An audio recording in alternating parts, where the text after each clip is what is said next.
Olá, estamos de volta para este vídeo referente à aula de número 11 sobre produto vetorial.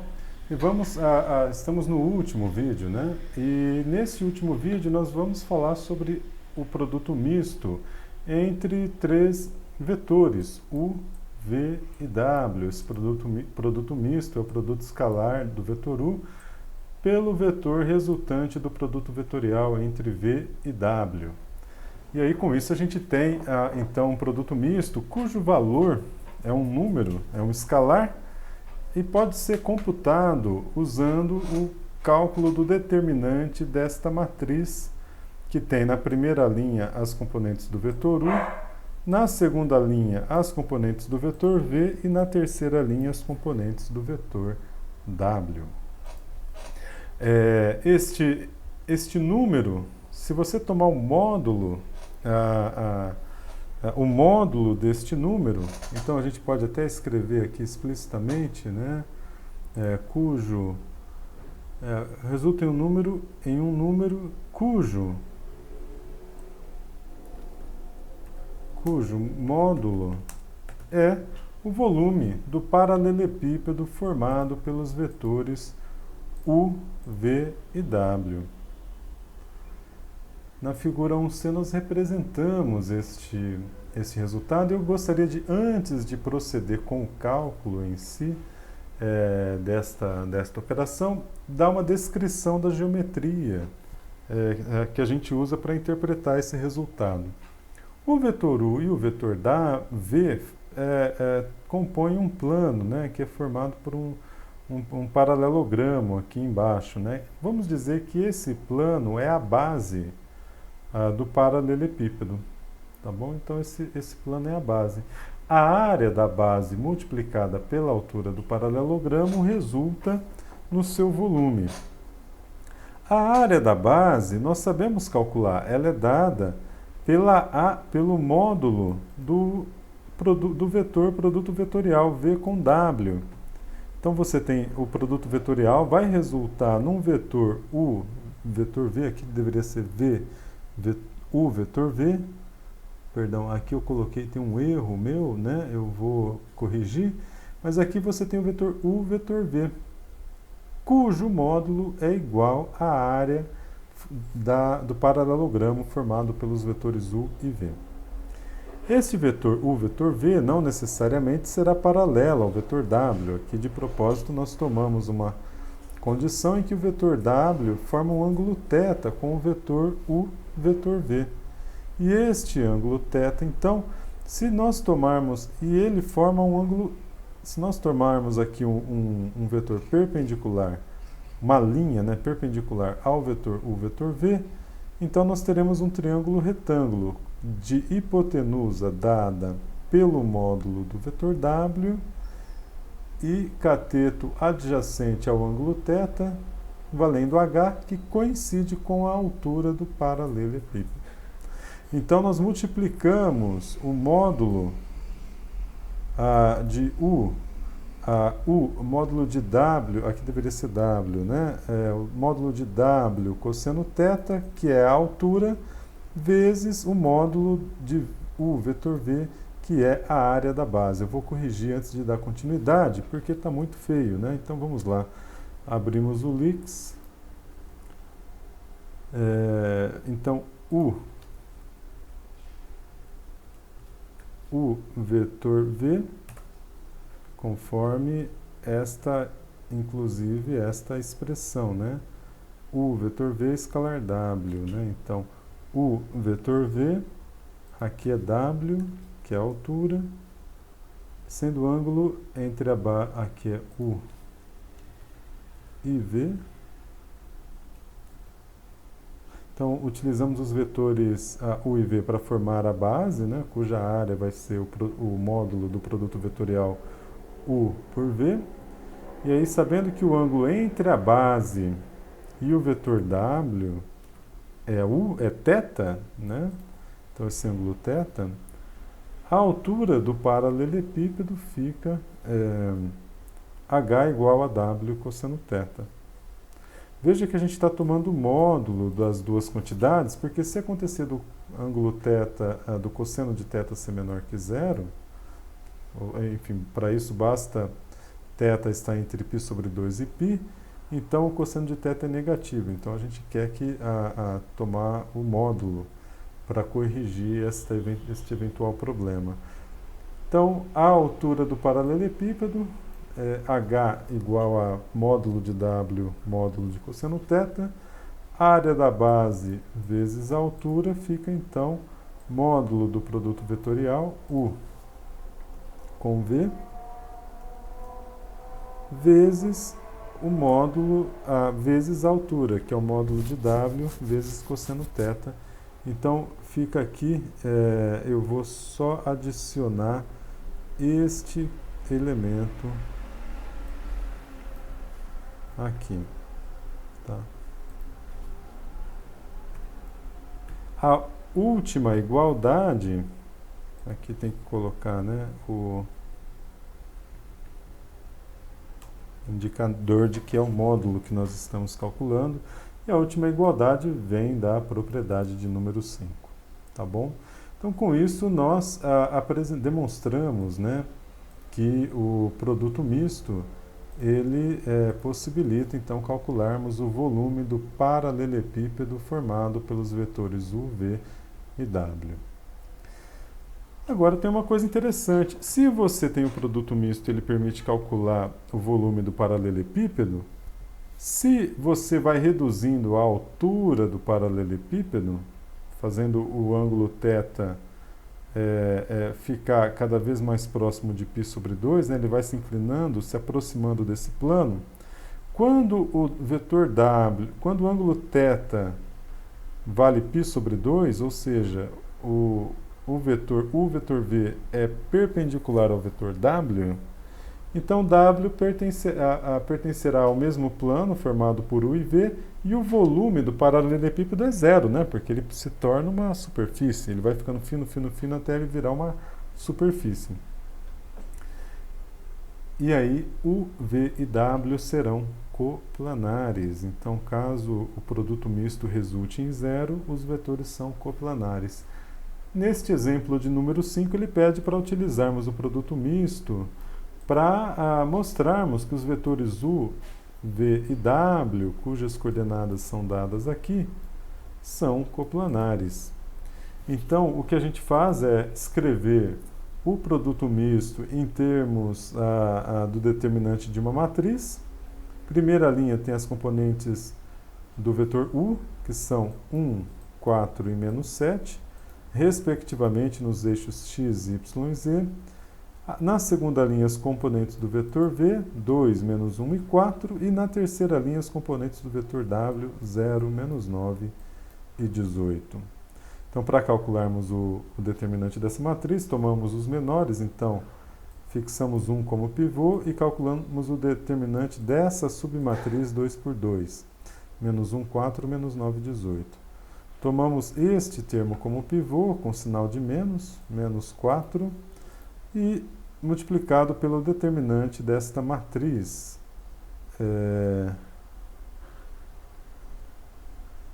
Perdão, aqui eu deveria ter... Ah, não, tá certo. Desta matriz 2, 0, 4, 18, conforme escrito aqui. E por último, tomamos então o termo menos 7 como pivô e usamos então esta matriz 2, menos 1, 0, menos 9. E aqui está o resultado. Então, 1 vezes 18 menos 4 vezes 36 menos 7 vezes 18. Né? Porque esse termo 2 vezes 18, 36. Poderíamos escrever menos 6 vezes 18, mais 7 vezes 18. Perdão. Menos 8 vezes 18, mais 1 vezes 18, né? Menos 7 vezes menos 18, isso dá 0. Tá bom? Então tá aqui, esse cara vai dar 0 conforme escrito. Bom, então os três vetores são coplanares, eles formam um único plano, pertencem ao mesmo plano. Perdão, eles pertencem ao mesmo plano. Bom, por último, eu gostaria de mencionar uma aplicação do produto vetorial, que é para representar o torque. O torque é quando você tem uma força aplicada sobre um corpo rígido que induz uma rotação. Quanto maior o torque, mais, enfim, maior o torque, né? E a capacidade dele de induzir uma rotação no corpo. Então, o torque é um produto definido como produto vetorial entre a força F, entre, digamos que você tenha um corpo rígido, digamos que isso aqui seja uma chave de fenda, né? Aqui ela está, uma chave de rosca, e aqui ela está conectada a uma rosca, ou, por exemplo, digamos que você vai trocar o pneu do teu carro, né? Você vai trocar o pneu do teu carro, então você tem aquela chave estrela, né, que você conecta ela aqui à porca do pneu do carro, e aqui você vem, né, até a ponta dela e vai fazer uma força F para rotacionar e tirar o pneu furado do teu carro. O torque que você aplica sobre a chave é representado como o produto vetorial da distância do ponto de aplicação da força, aqui no caso a ponta, né, da chave, vezes produto vetorial com o vetor força que você está aplicando. Tá? Então esse é o torque. Aqui esse cara está induzindo uma rotação, né, no sentido horário. Então se ele induz uma rotação no sentido horário, veja que ele está...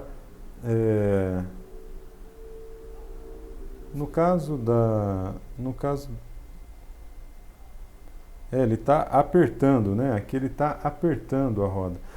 Veja que, né, se você faz uma força F assim, claro que aqui não é o ponto de aplicação da força, mas só uma representação, né? Ela estaria sendo aplicada aqui. Aqui você está desapertando o seu parafuso e aqui você está apertando a porca. Bom, o que acontece é que você tem... a intensidade do torque que você vai aplicar depende, então, tem um módulo dado pelo módulo do produto vetorial, R vetor F, que nada mais é que o módulo do vetor R pelo módulo do vetor F vezes o seno do ângulo θ formado entre os vetores R e F. Então veja só, se você aplica uma força que é paralela ao vetor R, independente do sentido, o ângulo entre R e F é 0 ou π. E seno de 0 ou π é 0. Então você não gera torque, você não induz uma rotação. A máxima rotação que você induz ou seja, o máximo torque possível para você induzir e assim conseguir apertar mais ou desapertar com mais facilidade, com a mesma força, é quando o ângulo é reto, porque seno de 90 graus é 1. Então aqui, para uma dada força e um dado tamanho de chave, a máxima efetividade que você consegue no torque que você vai gerar é se o ângulo θ for π sobre 2. Ou seja, se a sua força for perpendicular à direção da chave que está aplicada na porca.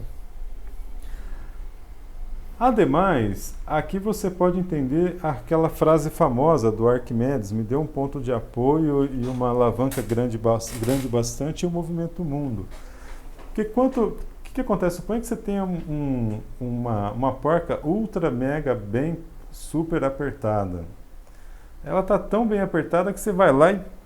né, tem gente que comete o erro, nunca faça isso em casa, de subir em cima da chave, porque se você fizer ela girar, ela dá um giro, pode sair da porca, bater na tua perna, machucar. Jamais, sob hipótese alguma, suba em cima da chave. Mas você pode fazer uma coisa, você vem aqui, ó, veja só, quanto maior o R, maior o torque, segundo esta fórmula. Então o que você pode fazer? Você pode pegar um cano e enfia a chave lá e pega um cano bem grande, com resistência grande bastante, evidentemente. Se for de aço é melhor. Aí você começa a girar o cano. A força, o torque que você gera fica maior, então as chances de você desrosquear aumentam. E aí você, com a mesma intensidade de força, que é a força que você tem condições de fazer, né? É o seu músculo. Então, esse é o exemplo do torque. Veja que o produto vetorial é uma representação muito efetiva, muito eficaz deste importante processo físico. Então, o vetor, veja, a última coisa, o vetor é uma maneira matemática de representar certas operações físicas ou operações matemáticas, e ele é bastante útil, é uma forma muito condensada, né, o vetor. Então eu recomendo sempre que possível utilize-se da notação vetorial, porque ela te ajuda bastante a simplificar na hora de representar algum conceito. Por último, a gente discute esse exemplo, né? Um parafuso é apertado aplicando-se uma força de 40 newtons a uma chave de boca de 0,25 metros de comprimento a um ângulo de 75 graus. Então a chave de boca é aquela chave que a gente usa para desrosquear a porca da roda da bicicleta, por exemplo. Ele pede para calcularmos o módulo do torque em relação ao centro do parafuso. Então, o módulo do vetor torque é dado pelo módulo do produto vetorial entre os vetores R e F, onde R é a distância entre o centro do parafuso e o ponto de aplicação da força, e F, o módulo de F é o módulo da força que foi aplicada ao ponto, a essa posição da chave de boca. 75 graus é o ângulo entre esses dois vetores. Então aqui está o seno de 75 e calculando, substituindo valores, nós obtemos que o torque será aproximadamente 9,66 newtons-metros. Então, supondo que o parafuso tenha rosca para a direita, aí você está apertando, né? E o torque vai ser então na direção você está rodando ele no sentido horário e ele vai ser, vamos chamar de N, a direção perpendicular ao plano do papel, apontando para dentro. Tá? Então ele está entrando, né? O vetor torque está entrando no papel, o parafuso está entrando, né? E é essa então a maneira como a gente interpreta este resultado. Com isso nós encerramos a aula de número 11 e desejamos boa sorte na resolução dos exercícios. Até breve e continuamos no próximo tema, que será sobre equações de retas e planos. Um abraço, bom divertimento e até breve. Tchau, tchau.